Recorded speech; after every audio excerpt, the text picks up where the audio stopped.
그 어느 때보다 정치권이 긴박하게 돌아가고 있습니다. 정치부 최돈희 기자와 함께합니다. 어서 오십시오. 바로 짚어보겠습니다. 대통령 탄핵 소추안 표결, 이거 어떻게 되는 겁니까? 결국 8표에 달려있는데 앞서 보셨다시피 8표에 거의 육박합니다. 네. 여기 아직 결정하지 못한 부동표도 꽤 있고요. 네. 보면 통과 가능성이 높아 보이지만 예측은 쉽지 않습니다.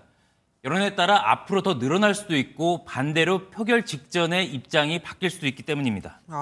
한동훈 대표의 직무집행 정지 요청, 이건 사실 탄핵 찬성 입장 아닙니까?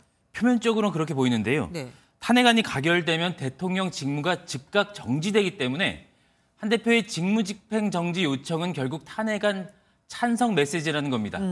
그런데 한 대표 오늘도 탄핵이라는 직접적인 표현은 자제했습니다. 그래서 의미를 두고 여러 해석이 나왔는데요.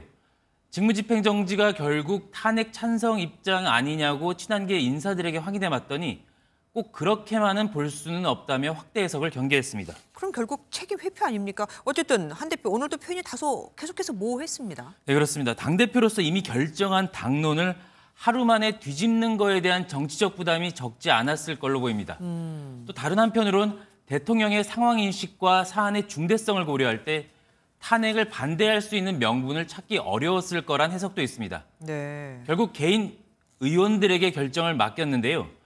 당내 반발을 최소화하는 동시에 대통령과의 차별화를 꾀하려는 전략으로 보입니다. 결국 키는 한 대표가 쥐고 있는 셈인데 바로 내일입니다. 어떻게 될까요?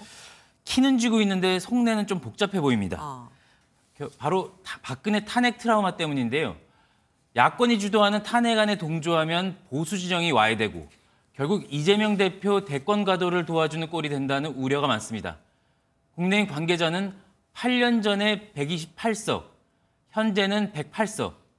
지금 정권을 내주면 그때보다 상황이 더 안 좋아질 수 있다고도 말했습니다. 한 대표의 고민 지점 또 있겠습니까?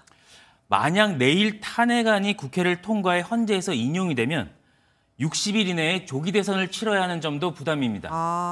박근혜 탄핵 당시 5개월 만에 대선이 치러진 걸 감안하면 내일 탄핵안이 통과되면 이르면 내년 4월 대선도 가능한 상황입니다. 비상계엄 조치 이후 정부 여당에 대한 부정 여론이 확산하는 데다 탄핵 기간 대통령 실정이 부각될 텐데 한 대표로선 불리해 보입니다. 때문에 당내 한 중진 의원은 이재명 방탄을 위한 민주당 전략에 말리면 절대 안 된다고도 말했습니다. 그러니까 한 대표도 이런 상황을 모르진 않을 거 아닙니까? 탄핵 학습 효과 분명히 있을 겁니다. 지지층 이탈을 최소화하고 차기 대권 구도에서 보수 진영의 유력 주자로 선점하는 전략이 필요했을 걸로 보입니다.